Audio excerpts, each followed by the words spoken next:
Chers amis, bonsoir. Encore une autre fois, on va étudier un sujet très, mais je dis très, très tabou ce soir.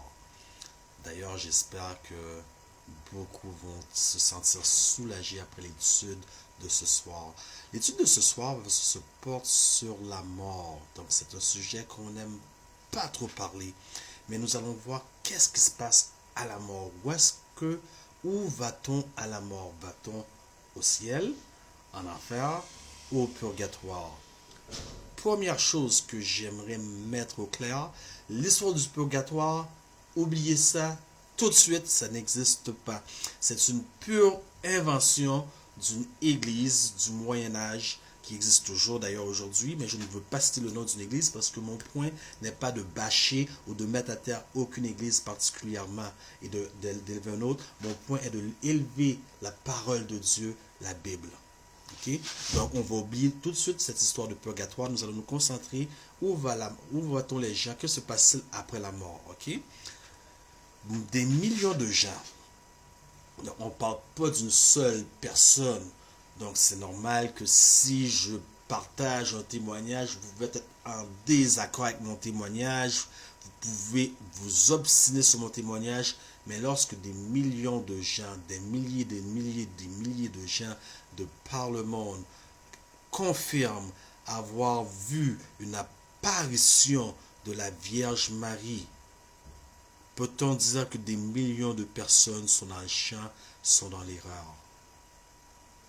Encore plus important que ça, que se passe pour des milliers de personnes, des témoignages de milliers de personnes partout, à différents endroits dans le monde entier, qui prétendent avoir sorti de leur corps après un accident ou sur un lit d'hôpital, tandis que le médecin faisait la chirurgie, se sont sortis de leur corps et ils se sont soulevés dans les airs, ils ont regardé en bas, les médecins, les chirurgiens donnant les premiers soins à leur corps, puis ils sont rentrés dans un tunnel de lumière, aspirés, et plus ils se sentaient aspirés, plus ils sentaient une sensation de bonheur, jusqu'à la fin du tunnel où il y avait une lumière éblouissante. Souvent, il y avait trois personnes à la fin du tunnel, trois personnes qui représentaient soit Dieu le Père, Dieu le Fils et un membre proche de la famille ou un ami qui leur disait « Ton temps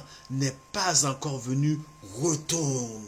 Et puis ils sont retournés sur la terre pour expliquer et conter leurs histoires. Chers amis, pouvons-nous négliger, pouvons-nous rejeter le témoignage de milliers et de milliers de personnes de par le monde? Frères et sœurs, vous devez comprendre une chose. Ces personnes qui sont retournées dans leur corps après avoir manifesté qu'ils sont sortis de leur corps n'étaient pas réellement morts. La Bible est claire, la parole de Dieu est claire. Nous ne vivons qu'une seule fois. Il n'y a pas un second, il n'y a pas de vie après la mort. Nous ne vivons qu'une seule fois selon la parole de Dieu. D'ailleurs, un grand docteur, et frères et sœurs, je vous invite à aller n'y prenez aucunement ma parole. Ma parole n'a pas aucune valeur, mais prenez la parole de Dieu. Allez vous-même faire vos recherches. N'écoutez pas un théologien. Allez vous-même faire vos recherches et vous allez voir ce que je vous dis n'est pas un mensonge. Il y avait ce grand docteur de très grand renom, par le nom de Timothy Leary. Lui, il faisait ces expériences-là. Lui, il était habitué. Il en faisait régulièrement. Savez-vous pourquoi?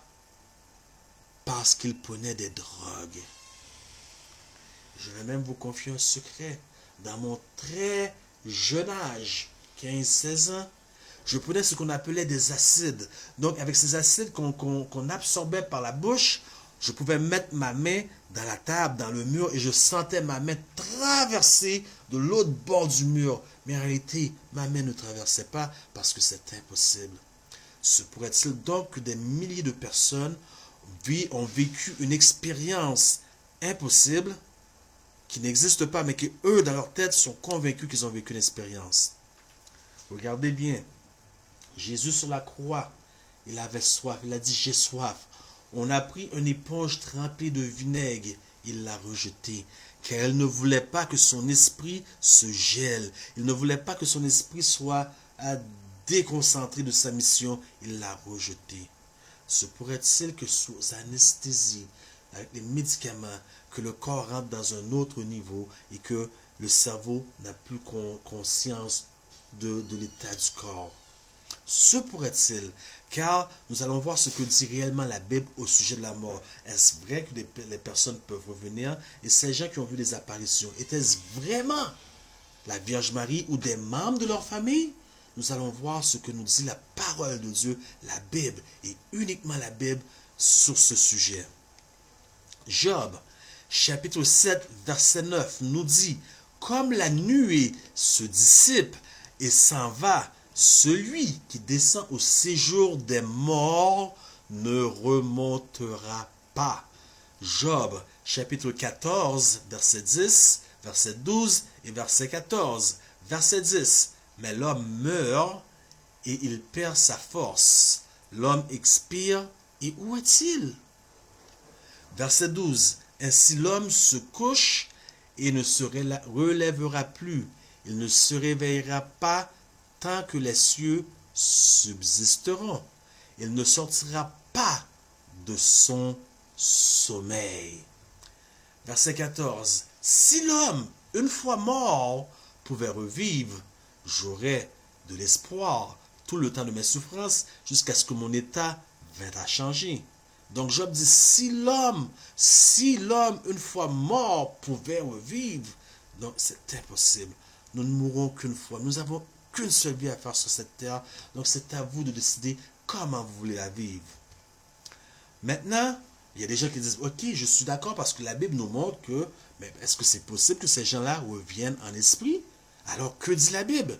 Genèse 2, verset 7, nous dit au verset 7, l'Éternel Dieu forma l'homme de la poussière de la terre, il souffla le souffle dans ses narines, un souffle et de vie, et l'homme devint un être vivant.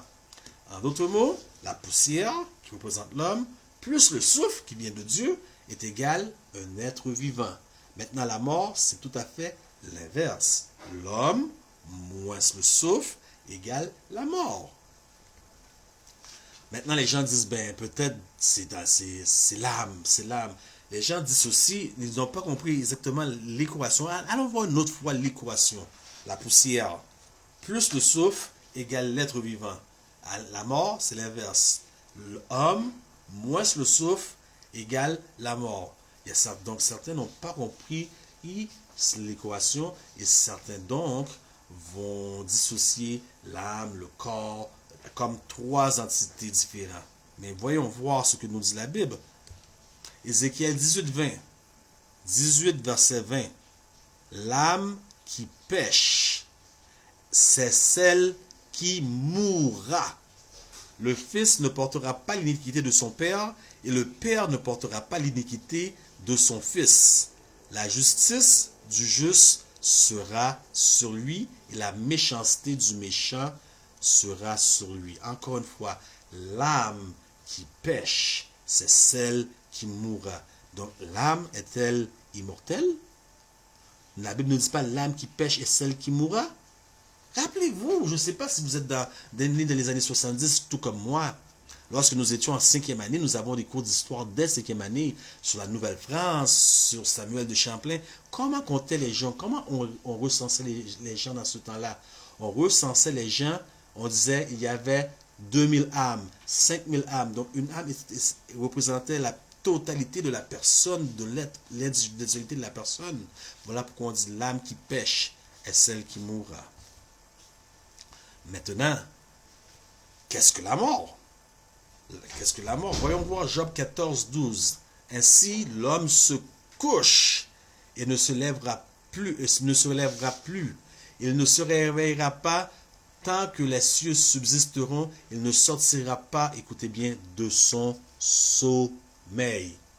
1 Roi, chapitre 2, verset 10. David se coucha avec ses pères et il fut enterré dans la ville de David. Daniel 12, verset 2. Plusieurs de ceux qui dorment dans la poussière de la terre se réveilleront, les uns pour la vie éternelle et les autres pour l'opprobre, pour la honte éternelle.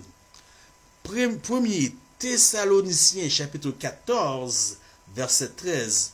Nous ne voulons pas, frères, que vous soyez dans l'ignorance au sujet de ceux qui dorment, encore une fois, qui dorment, afin que vous ne vous affligiez pas comme les autres qui n'ont point d'espérance. Et Jean, chapitre 11, verset 11 à 14. Verset 11 à 14. Jean, chapitre 11, verset 11 à 14 nous dit, après ces paroles, il leur dit, Lazare, notre ami, dort, mais je vais le réveiller. Les disciples lui dirent, Seigneur, s'il dort, il sera guéri.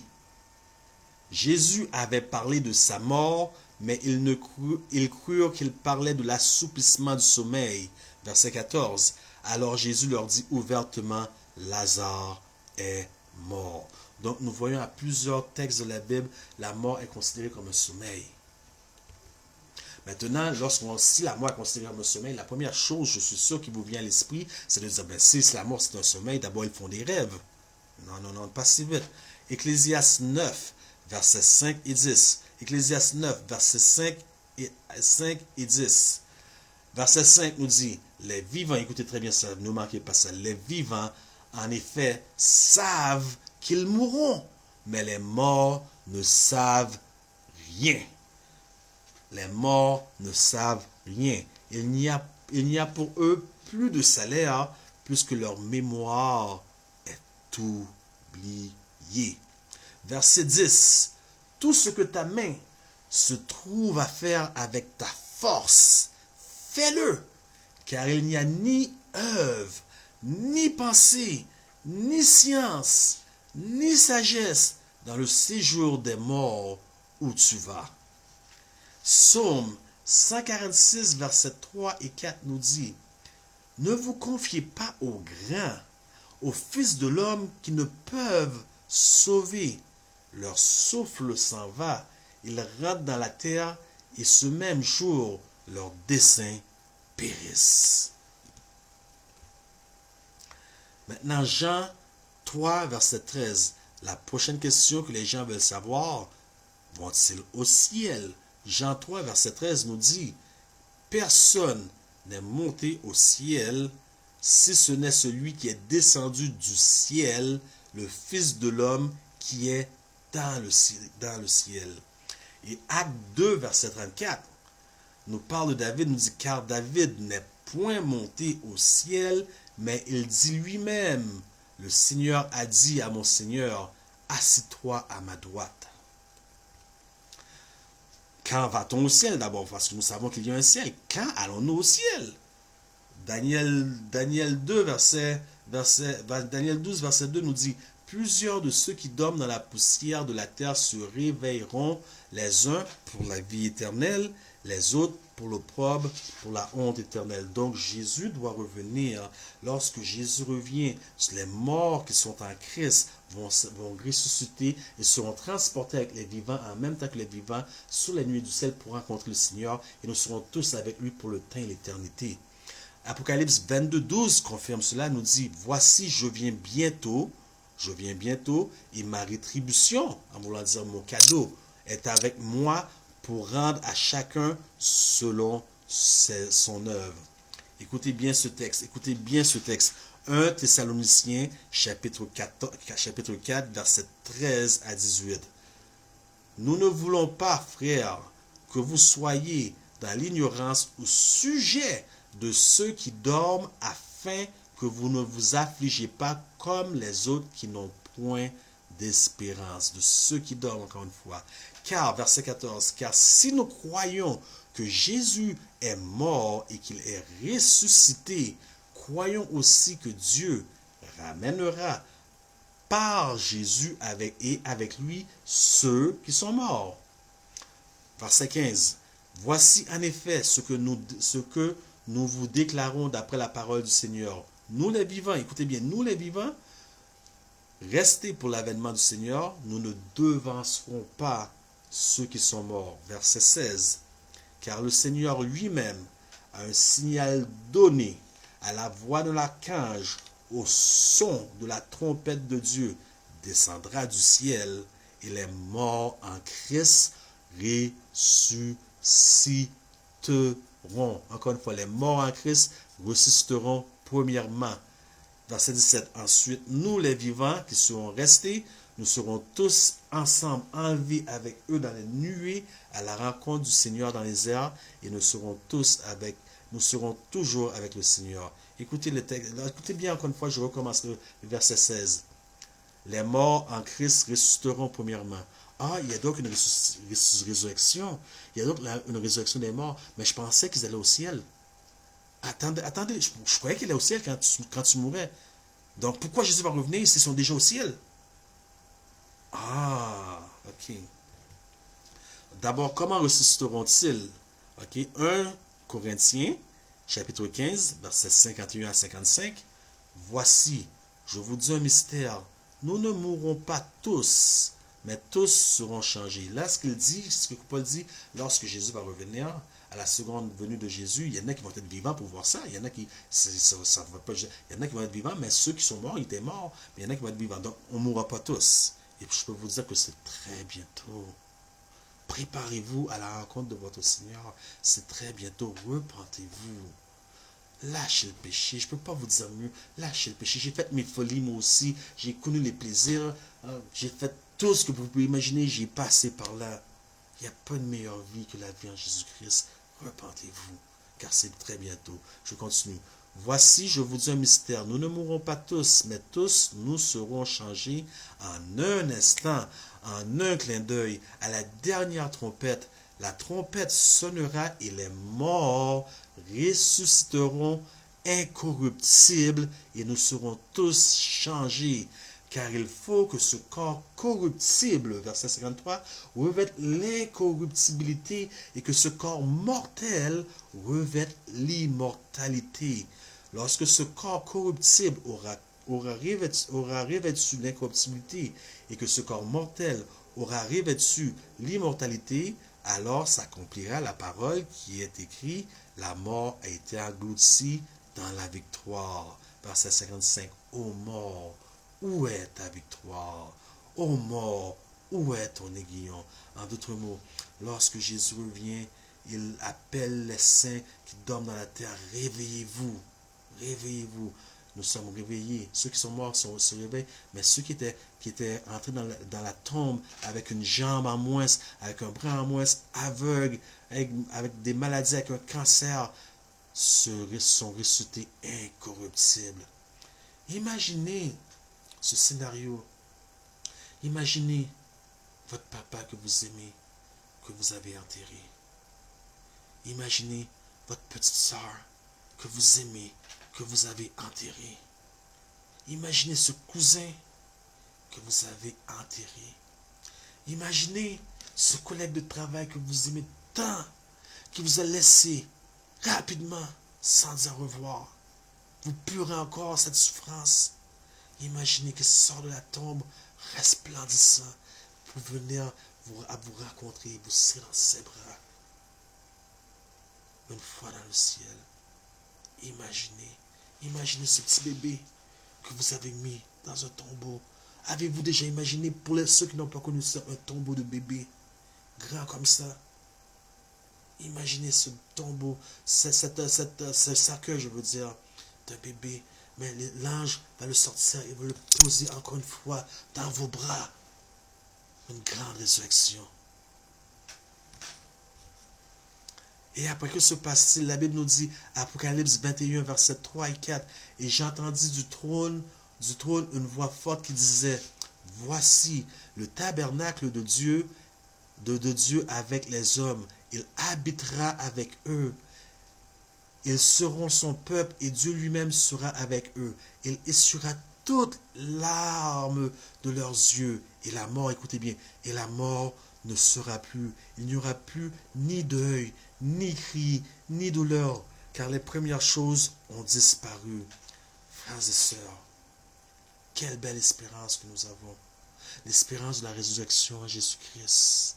L'espérance que les morts seront ressuscités. Les morts en Christ. Pas les morts qui ont vécu une vie telle que... Mais ceux qui ont accepté Jésus-Christ, qui sont morts en lui, seront ressuscités. Seront ressuscités. Et Dieu nous amènera à cette place où il n'y aura plus de cris ni douleur. Il n'y aura même pas un soupir. Ça n'existera plus. Il n'y aura même plus de mort. Il n'y aura plus de mort. Donc les morts seront ressuscités. Il y avait cette femme qui a perdu son enfant. Du moins, elle croyait avoir perdu son enfant. Lorsque des soldats de l'armée américaine, des soldats de l'armée, des forces armées d'Amérique sont allés chez elle pour lui annoncer la nouvelle que son fils est tombé au combat. Elle pleurait son fils. Elle pleurait sa douleur. Des jours ont passé, des semaines ont passé, des mois ont passé. Elle pleurait, elle était inconsolable. Jusqu'à ce qu'un soir, en plein milieu de la nuit, dans sa douleur, quelqu'un toucha son épaule. Il lui dit, ne pleure pas. Elle se tourna, elle regarda, et devant elle se trouvait son fils. Il lui dit, ne pleure pas. Je suis bien, je suis heureux là où je me trouve. Et chaque soir, dès à présent, ce fils est venu la rendre visite. Un jour, quelqu'un frappe à la porte. Knock, knock, knock. Elle ouvra la porte. À sa grande surprise, excusez, je suis émotif, j'ai la chair de poule, c'est tellement émouvant. À sa grande surprise, qui était devant elle à la porte? Son fils. Émerveillée, elle dit, mais qu'est-ce que tu fais ici? Les soldats m'ont dit que tu es mort. Non, c'est une erreur. Je n'étais pas mort. C'est l'autre qui était mort. Ils m'ont abandonné, ils sont partis. J'étais pris au milieu de la forêt vierge. Je ne pouvais pas retrouver mon chemin et ça a pris du temps avant de me faire repatrier.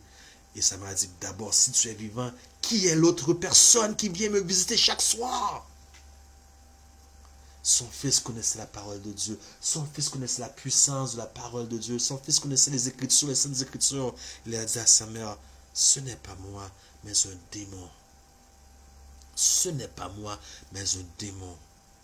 Ce soir, à quelle heure qu'il vient plus ou moins? Ça m'a dit, il vient généralement lorsqu'il viendra ce soir. Je ne viendrai pas ce soir, je vais attendre pour pas. Si je suis là, il ne viendra pas. Mais lorsqu'il viendra ce soir, au nom de Jésus, chasse-le.